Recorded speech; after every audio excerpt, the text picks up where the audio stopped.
दोस्तों इस वीडियो पे बात करेंगे क्लास 12th केमिस्ट्री का एक काफ़ी ज़्यादा इंपॉर्टेंट क्वेश्चन जो कि बोर्ड एग्जाम में आपका यहाँ पर पूछा जाता है हर बार। तो इसको हम यहाँ पर जानने वाले हैं कोलराउस का नियम के बारे में, क्या होता है कोलराउस का नियम, ठीक है ना, और इसका यहाँ पर अनुप्रयोग कहाँ पर होता है, ठीक है। सारी चीज़ों को यहाँ पर एक एक करके हम लोग समझने वाले हैं। तो इस वीडियो को देखने के बाद आपका इस टॉपिक से रिलेटेड कोई भी डाउट नहीं रहेगा। चलिए शुरू करते हैं। यहाँ पर अगर वीडियो पसंद आए तो यार लाइक कर देना, चैनल पर नया है तो सब्सक्राइब जरूर कर लीजिएगा ताकि आपसे एक भी टॉपिक मिस ना हो, क्योंकि मैं यहाँ पर आपको चैप्टर वाइज एक एक टॉपिक करा रहा हूँ।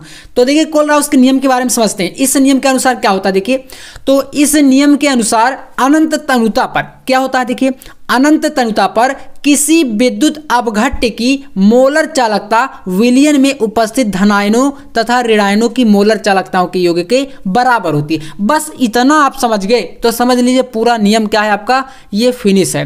इतना बस आपको जानना है। तो क्या कर रहा है कि अनंत तनुता पर यहां पर आपके पास एक छोटा सा सूत्र है। देखिए यहां पर क्या लिखा है, यहाँ पर आपका ये कैप है लेकिन आप इसको लैम्डा भी बना लेंगे, कोई दिक्कत नहीं है। तो कह रहा है कि आपको इसका इनफाइनाइट मतलब कि अनंत तनुता, ठीक है ना, इसमें आपको इसकी मोलर चालकता जैसे NaCl आपका दिया गया है। तो NaCl की आपकी मोलर चालकता क्या होगी, यहाँ पर बिलियन में उपस्थित, जो इसका पूरा बिलियन होगा सोडियम क्लोराइड का, इसमें आपके उपस्थित यहाँ पर मोलर चालकता जो होगी ये यहाँ पर धनायनों और ऋणायनों की मोलर चालकताओं के योग के बराबर है। एक तरफ आपको धनायन दिख रहा है, एक तरफ आपका ऋणायन। तो ये धनायन की मोलर चालकता आपके पर है Na+ और ऋणायन के लिए बात करें तो Cl-। आप सभी जानते हैं इसका इसी प्रकार से जो है वियोजन होगा। तो ये चीज आपको याद रखना। अब ये तो एक छोटा सा एग्जांपल और मैं आपको एक एग्जांपल जैसे लेके बताता हूं।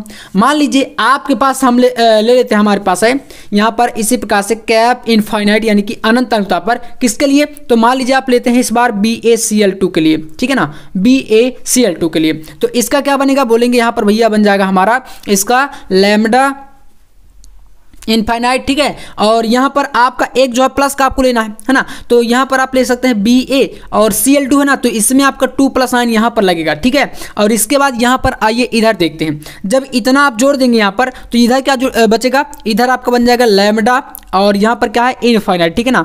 तो यहाँ पर अनंत तनुता पर अब ऋणायन की चालकता मतलब कि Cl, तो यहाँ पर लगाएंगे 2 और इधर आप लगा देंगे Cl-।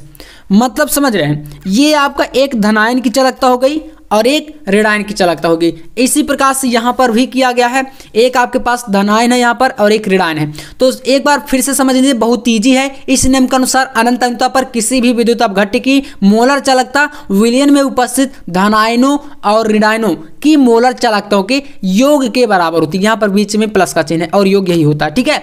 अब इसके बाद बात करेंगे अनुप्रयोग। इससे आपका एक न्यूमेरिकल भी बनता है, ठीक है ना, न्यूमेरिकल क्वेश्चन हो सकता है, आ जाता है इससे। तो न्यूमेरिकल वाले वीडियो में हम लोग उसको डिस्कस कर लेंगे। यहां पर आपको पहले नियम को पूरा समझना है।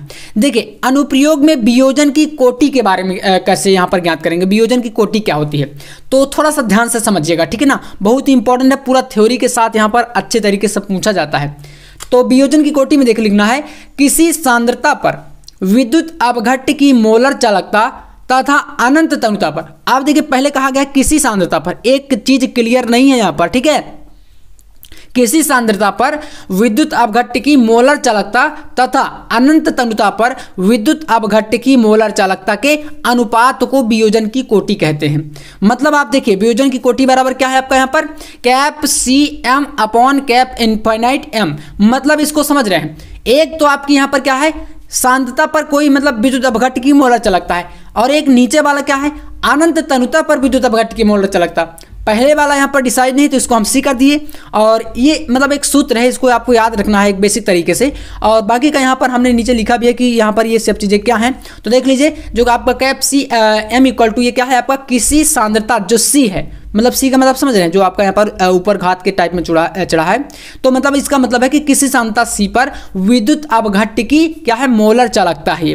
और बात करें नीचे जो आपका दिया गया है, तो यहाँ पर कैप इनफाइनाइट मतलब कि अनंत तनुता पर है, तो ये आपका अनंत तनुता पर विद्युत अपघट्य की मोलर चालकता होती है, ठीक है। तो ये वियोजन की कोटि याद कर लीजिएगा। अनुप्रयोग में आपका मतलब पूछा जाता है कि कोलराउस का नियम क्या है, इसका अनुप्रयोग कहाँ पर होता है, इस प्रकार से जब क्वेश्चन आएगा तो इसको आपको लिखना पड़ेगा। और बाकी आप ये एग्जाम्पल जो मैंने बताया इसको तैयार कर लीजिए, ठीक है ना। और इसके बाद ये परिभाषा आपकी तो तैयार होगी ही, है ना, क्योंकि ये बेसिक है, मैंने बता ही दिया। तो इतना आपको कोलराउस के नियम में तैयार कर लेना है। बाकी एक न्यूमेरिकल बनेगा बोर्ड एग्जाम में जो कि इससे रिलेटेड होता है, ठीक है ना। या तो न्यूमेरिकल आएगा या तो नियम आएगा, दो में से एक आएगा, जैसा कि मैंने बताया था आपको फिजिक्स में भी ऐसे ही, या तो न्यूमेरिकल या तो उससे रिलेटेड फिर डेरिवेशन आता है।